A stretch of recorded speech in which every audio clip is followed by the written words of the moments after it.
கேட்டுக்கொண்டிருக்கிற அன்பு தேவ ஜனங்களே, நீங்கள் அவருக்கு பிள்ளையாக இருக்கும்படியாக உங்களை கர்த்தர் விடுவிக்க வல்லவராக இருக்கிறார். உங்களுக்கு அற்புதம் செய்ய அவர் வல்லவராக இருக்கிறார். வாசிக்கிற மத்தேயு 11:28-30 வரைக்கும்.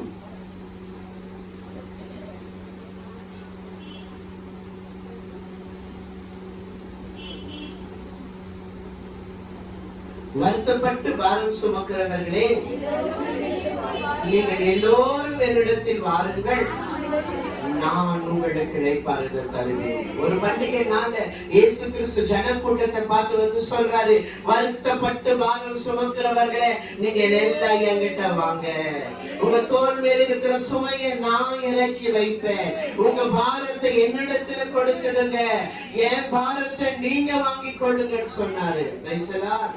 எல்லா ஜனங்களை பார்த்து இயேசு சொன்னார், வருத்தப்பட்டு பாரம் சுமக்கிறவர்களே, நீங்க எல்லாம் என்கிட்ட வாங்க, உங்க தோளின் மேல் இருக்கிற சுமையை விலக்கி உங்களை ரட்சிக்கிற தேவன், உங்களை அவருடைய பிள்ளையாக சேர்த்துக் கொள்ளுகிற தேவன். வாசிக்கலாம். நான் சாந்தமும் மன தாழ்மையுமாய் இருக்கிறேன்.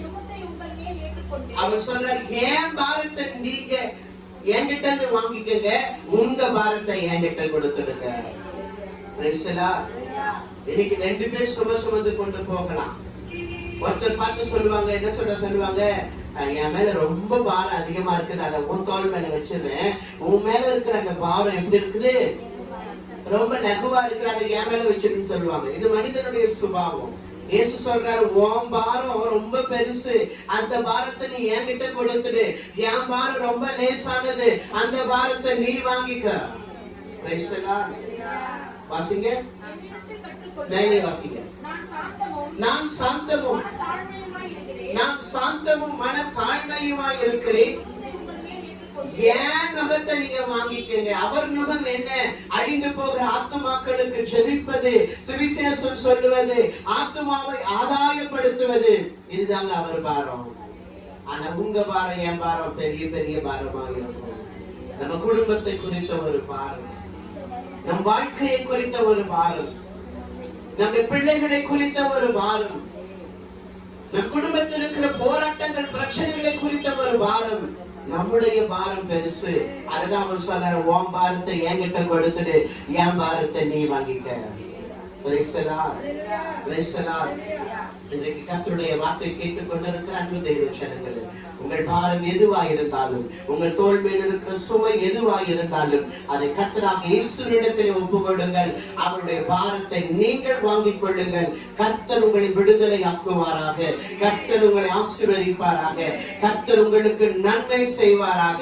அவருடைய பாரம் மெதுவாயும்,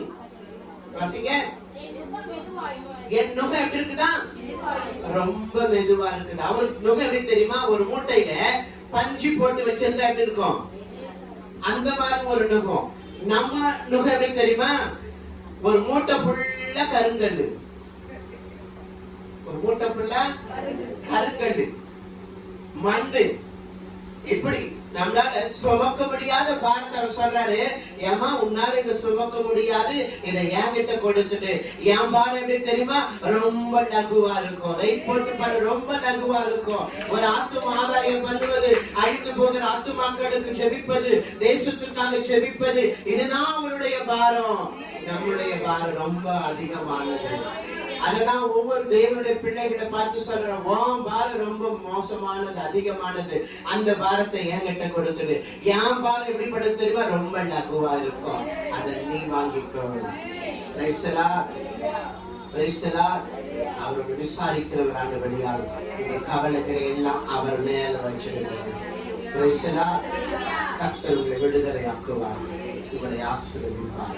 நாம் இருக்கலாம். பரலோக பிதாவை உங்களை துதிக்கிறோம் அப்பா. அவன் தோளின் மேல் இருக்கிற சுமையில் இருந்து அவனை விடுவிப்பேன் என்று வார்த்தை சொல்லுகிறபடி, இந்த நாளிலேயும் இந்த பிள்ளைகள் மேல் இருக்கிற அந்த பாரங்கள், சுமைகள் எல்லாவற்றையும் நீர் மாற்றி கொடுங்கப்பா. குடும்ப பாரங்கள், பிள்ளைகளை குறித்த ஒரு பாரம், கடன் பாரம், வியாதி பலவீனம் என்கிற பாரம், போராட்டம் பிரச்சனை என்கிற பாரம், எல்லா பாரத்திலிருந்தும் இந்த பிள்ளைகளை விடுதலையாக்குங்க, ஆசீர்வதிங்க. நன்மை செய்யும். இயேசு கிறிஸ்துவின் நாமத்தில் பிதாவே, ஆமென்.